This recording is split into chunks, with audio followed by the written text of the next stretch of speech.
You've probably seen some pretty convincing CGI and special effects in recent science fiction shows and movies. And movie magic has been used to bring back actors who are no longer with us, or make older actors look much younger. Welcome to the world of deepfakes. Deepfakes are created using AI-based software to mimic people's voices and even their faces. Outside of Hollywood, criminals are starting to use deepfakes to make social engineering cyber attacks more convincing. Deepfake voice attacks have been reported where the cloned voice of a company CEO or other executive was used to commit payment fraud. The cloned voice tricks employees into making large payments or changing the payment process to send funds to a scammer's bank account.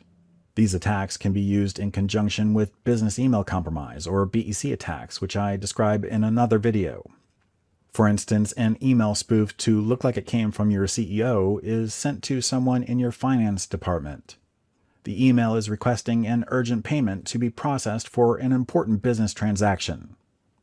That's followed up with a phone call using a deepfake audio of your CEO's voice, asking the finance person to quickly make the payment referred to in the email. As you can imagine, this combination attack can be very persuasive. Deepfake audio applications that can do this type of voice cloning are easy to find.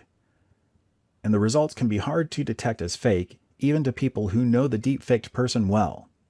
All the attackers need is a good amount of audio of the target person speaking. And in the age of podcasting, it's not hard to find interviews of high-profile people like your company's CEO.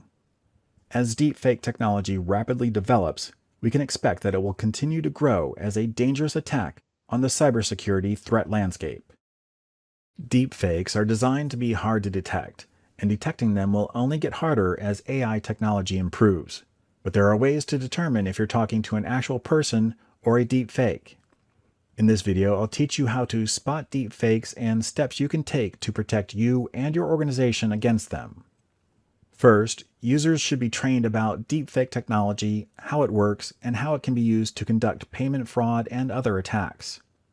They should also be trained how to spot deepfake audios and videos, including unnatural speech cadence, low-quality audio and/or video, digital artifacts or noise in audio and video, unnatural movement in videos, unnatural blinking, unexpected shifts in lighting and skin tone, and poor lip syncing. Next, users should be trained that deepfakes can sometimes have common social engineering red flags. The most likely red flag is a sense of urgency.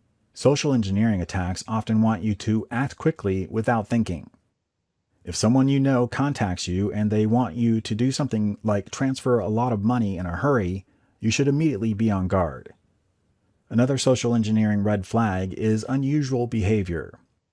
Deepfake technology may be good, but attackers don't always use it perfectly. The attacker may have the cloned voice use wording that you know the actual person wouldn't say. And if the request itself is unusual, that's another clue that this may be a deepfake attack. Users should also be trained to verify any phone calls requesting financial transactions or payment changes through other methods. Of course, the very best way to verify a request is to ask the person who made the request face-to-face. But that's not always possible, so users should be trained about other ways to verify. For instance, if the CEO calls requesting a financial transaction, then the person receiving the call should call the CEO back at their official listed phone number to confirm the request. If the call is especially suspicious, users should be trained to ask a test question that the CEO would know the answer to, but attackers probably wouldn't. For instance, what's their favorite sports team, or what painting they have near their desk. Finally, ensure that the finance department has authorization processes in place to confirm transactions and payment changes, so these can't be done with just a simple phone call. As they get harder and harder to spot, it's important to take the steps that I describe in this video to protect you and your organization from deepfake attacks.